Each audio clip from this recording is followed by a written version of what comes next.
Oh, fuck. We ain't did a vlog in well, we never did a vlog actually. I mean, we talked about it for years. We did the I mean, last. Hey, Hey, how you doing? How are you? good. All right. Hi, how are you? Oh, what's up, man? Hey. I just didn't know what was going on.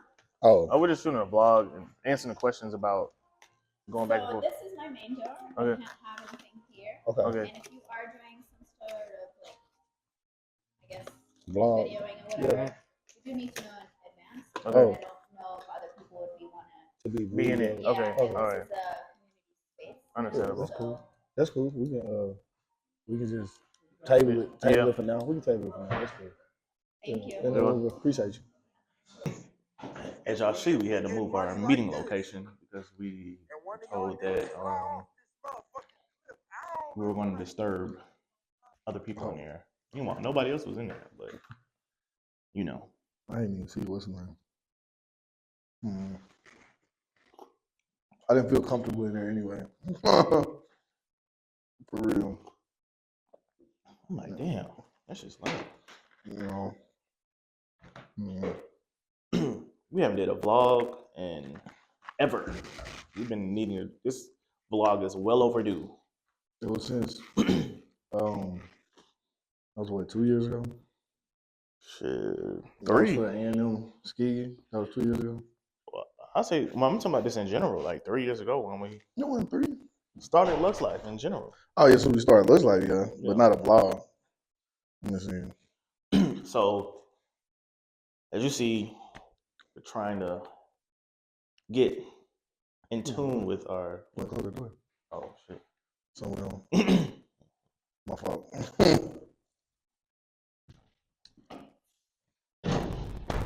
Yeah, there you go. We're trying to get more content out. We're gonna stay consistent. But this is a video. I mean, we have a meeting later on today just about our events that we have going on for the rest of the year. Just iron out our timeline. But while we're waiting on another person, we're gonna give y'all a background on like LuxLife, how we started, to random stuff that happened at our events, and just give y'all insight on LuxLife and how me and Scheme started. It's amazing, amazing business. Yeah, man. Oh man. Top of the year. Top of the freaking year, man. Oh shit. That's why I be looking at like, you know, I'm always gonna relate it back to sports, but this like summer league now, where we're at now. Like, where we're at now? Yeah, it's like summer league. Like, you know, we got a few people who want to add to the team. We got some small little, you know, it ain't fully preseason yet. It's like summer league. So, you know, we got a couple of things that need to get done. You know, people that technically hadn't worked with us last year, didn't work with the team last year, you bring them in. Got a couple of things to do. Then, you know, as we progress, we'll get into that preseason. And then I think probably about March. March is gonna be preseason. Like, we're gonna have about 2 weeks in March, and then it's gonna be go till like October, November. So that's why we kind of starting now to kind of make sure that, you know, we keeping ourselves on track. We elevating the culture for one. You know, I feel like we go bigger every year, but I feel like this is one of the years where we have to like increase our effort to go bigger more. Like we have to add more effort into what we do. Yeah. Not that we haven't been putting in effort, but I feel like, you know, this is one of the ones like, okay, I didn't reach my personal record. I need to go. What else can we do to make it even bigger? So that's one of the main reasons why we actually, you know, want to put more content out, and we want to give y'all this, like, the story behind LuxLife, and how we started. Yeah. How we started. I mean, it kind of started. Did it start in 2020? Or did it start in 21? When was my first birthday? It was Cinco. It was Cinco. Crew Day. Well, LuxLife, it started Cinco. Yeah, it started at Crew Day year, that Cinco. We haven't had a favorable Cinco event since either though. I just remember that. Yeah, I had just came back from Turks. Barte came down. Yeah, Like, Marcus came yeah, and DJ. that's what I'm saying. I think Donnie actually was with us that day too. Yeah, he opened up. Yep. So it's Damn. like I feel like that was like the birth of LuxLife, but it wasn't until that was the homecoming that year, wasn't it? That wasn't the first year for the turf, or was it? Was it? No, That was 2022 is when we went to Turks. no turf. No, I'm Oh. saying, yeah, 22 is when we Because went remember, we did the turf at homecoming first. Then we used it the next summer. Didn't we? was it 23, dude? No. Right. 23 is it? 23 is the first year of Champagne Diaries. It was? Yeah. Where? Yeah. Yeah. Yeah, that's right. That's right. Because last year was 24. Yeah. That worked. That's right. Because that was the second year. This was the second year we did. We did 2 years of turf at Black though. Yeah, we did. I think it was. They did it the was year 22. Before. Yeah, then the 23. next year, that's when we brought, and that's when we just got kicked out. Yeah. That's when, yeah. So we did it back-to-back years because they knew the turf was coming. That's when the greatest show on turf came. Yeah, greatest show on turf came that year. Yeah. Damn. So that's when we got fully integrated into Black culture. Yeah. For sure. And then it was like that's something where we really got really close with Marceau too. Yeah. And then that's too like why LuxLife started. You gotta think like we have in Huntsville, Alabama, you have limited venue options to create. Either you go big or you don't have nothing. Yeah. You know, it's because once you get into that mid-level of venues and shoot, and when I say mid-level, I'm talking about like 1,000 to 3,000 people. Like there's no adequate venues that can hold that many people, but not be too big. Yeah, you know what I'm saying? So that was like how we started, ultimately learning. That's one lesson I feel like we learned with Marceau is like we learned how to build a venue. Yeah. You know what I'm saying? Then learn how to flip a spot. So you might be like, okay, this don't have this, but if you acquire these materials or you know how to build this or you creative enough or you start early enough, then you able to create your own venue. Shit, you're right. You know what I'm saying? Took a parking lot and made you feel like you in Houston. You forgot where you was at. I don't know where you thought you was at. You was in. Everybody walked the first Champagne Diaries. Everybody walked in and was like, "Oh, yeah!" Like you forgot you. First off, you got you was on the north side. Like people keep forgetting that's still considered the north side of Huntsville. So you forget you on the north side, and then you get to a point to where like, okay, even I don't care what the culture is in Huntsville, you know that like for this particular set of time during this event, I'm not gonna. The culture doesn't matter. I'm here to have fun. Yeah, like that's what we focus on. Like we're not trying to be like nobody else. We're not trying to, we want to introduce the vibes where people don't have to like all that all the tough guy shit don't work at our events. Like you know what I'm saying? It's not because you're not having fun being tough. Would you say that if you think about it, if you take a step back and think about all our events are catered towards women. I mean, every last one of them. Yeah, because you have to, because they dictate the flow of the event. Ultimately, like if you think of women if you do a theme, women gonna participate in the theme before men will. Like it'll be like, oh, niggas gonna be like, I ain't wearing that, man, or you say I ain't wearing no colors, or they, you know what I'm saying? It's like everybody too cool or too tough or too whatever. Yeah, and then. That's when you start being too whatever, you're not having fun. You know what I'm saying? Because you're too busy worried about whatever the hell you worried about. Like, you know what I'm saying? I feel like people come to our events and it's like, it's a judgment-free zone. Like, you know what I'm saying? Anybody can come to our event. That's why we have such a versatile age group too, because we, of course, we got our trap shit that we do, whatever, but we cater to everybody. You know what I'm saying? Every age group. Like the best vibe is like a cookout, but not cookout, literally. You know what I'm saying? Family events. So like you can be in here 20, 25 to 50. You know what I'm saying? There's no issue. So that's not a common thing here. I would say here it's not common. What do you think what was your most favorite event that we have hosted since we started? That's tough. I would shit. I'm saying the first lemon drops. Mine was Champagne Diaries. No, Champagne Diaries. Champagne Diaries was that was like the catalyst. That was like the kickoff right there. That's like the kickoff. You run back. That's like first play of Super Bowl, kickoff, touchdown. Like you know the rest of the game. You turned up. That Champagne Diaries. In the moment you play strike. I already know. Boy, yeah, that was on video. Oh yeah. my I already knew God. you was gonna say was strike. Yeah, that's like the most iconic moment of that event. I'm actually glad we have that video. Actually, we should post that in the swipe. On the swipe for that, yeah, because that's like that bitch was tough. That was tough. I had to say lemon drops though. The first lemon drops. The only reason it's my favorite. It was like my favorite and least favorite. Like you gotta think we got rained on. That's what makes my list because I'm like, damn, like. But we learned a lesson, boy. Oh, definitely. It's like because niggas was heads was down. I was sad. Yeah, we was sad, but we was super sad. So I feel like we learned a lesson. It was like that's why I was like it's my favorite because it's like even with that we gained another, and that's to this day still one of our most like iconic. Yeah, it stand out the most outside of Black Me, of course now, but it's lemon drops a little bit more original. Like there's no. I will say this going forward, like yes, we have to grow and get bigger for sure, but the intimacy of being in Black parking lot was unmatched.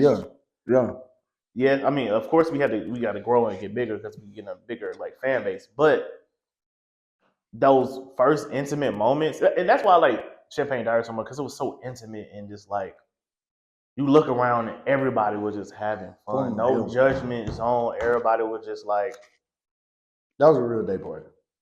Definitely, that was a real day party. That was like because you got to think, you got to remember like Roman. Yeah, Roman and the whole crew was there.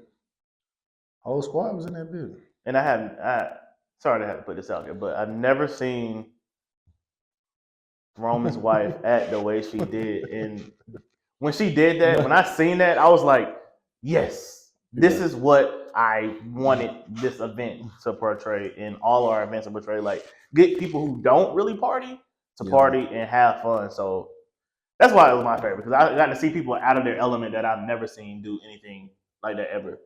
Yeah, that was nitty for sure. What about like the most unexpected event that unexpected thing that happened at one of our events that you're like, whoa, whoa, whoa, man, y'all know my stories. I ain't even finna say, bro. I just never thought I would get hit in the head with a flying object. I never think any of this stuff. You know what really happened? Wow. Oh, back to lemon drops when the cabanas was flying away. Yeah, and I had to go out there and hold them. Yeah, while in the middle of a monsoon, I was not expecting to do that day. I can tell you at all. I was like, oh, I'm cool. No rain. Because remember, it wasn't even no rain on the forecast. It wasn't. I remember going to Target and getting like the square reader for the hookahs. As I'm getting the square reader, I'm about to check out, the power goes out in Target. Man. And I'm looking like, oh, shit. Is the weather bad? All I hear is, who called me? Somebody called me and was like, oh, shit, like, man, it's coming down. Was it Marcelo? Or Dre Smooth or somebody? Me and Dre Smooth. It might have been me, shit. I think it might have been Dre. I was Dre. That was sad. I was pissed. I'm like, come on, not today, not today. It was definitely Jay. Not today, not today at all. That's my most unexpected. My unexpected event thing that happened at one of our events. Oh, I didn't expect this to happen when we did the greatest show on turf. What at Black for homecoming, and the power kept on going out. Oh yeah. That don't surprise me when power goes out. We always got we always got too much something for where we are. Like I wasn't expecting. I was thinking that it was gonna be fine. And are you talking about that Friday? Yeah. Nah, because we. Oh, don't. Well, Sunday was crazy too, because you got to remember the church saying. Or the funeral home. No, not even church. You seen people on their story at church saying, Oh, yeah. "Black, can y'all turn y'all music down while we have service?" We always have music that's too loud. There's complaints about black music. That's actually a good thing. Yeah, I'm telling you, turn it down. We put a lot of emphasis on our sound. Like we want you to feel it. Like we put a lot of money in sound and production. So that's the benefit of having a DJ that does an event too, like, or at least a DJ that cares. Because I say some DJs don't care, but one thing I don't play about is my production at the show. Like, I don't care if it's lights, because I feel like too, like even that when it comes to planning events, people overlook the small things, the production. Yeah, they just don't care.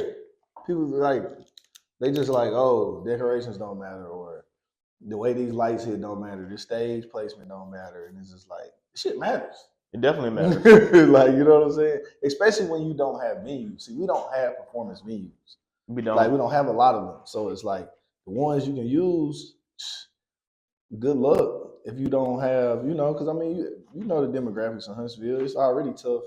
Tough as hell. Just off the demographics, like getting people to pop out in those numbers consistently. I mean, that's one of our most like downfalls of doing events in Huntsville, because we literally have to create our own spaces to do our events, and then let the space that we are talking to agree to let us do what we want to do. Spot, yeah. But I mean, the bigger your portfolio get, the more people say, yeah.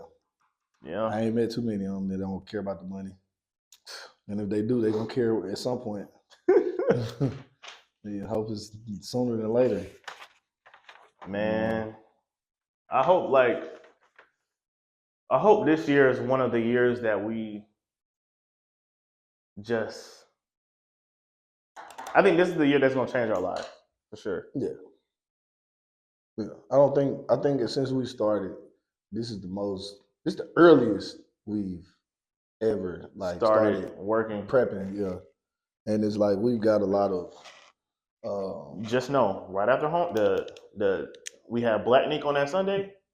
I'm hopping on a flight out of the country on that Monday. Nah, I ain't going Monday. I go Tuesday. I need a recap day. I need a recoup day. I ain't trying to. I'm gonna be hungover like a motherfucker on that flight. I'm out of here. Yeah, nah. I'm like out of here. I'm gonna do something chill though, like too.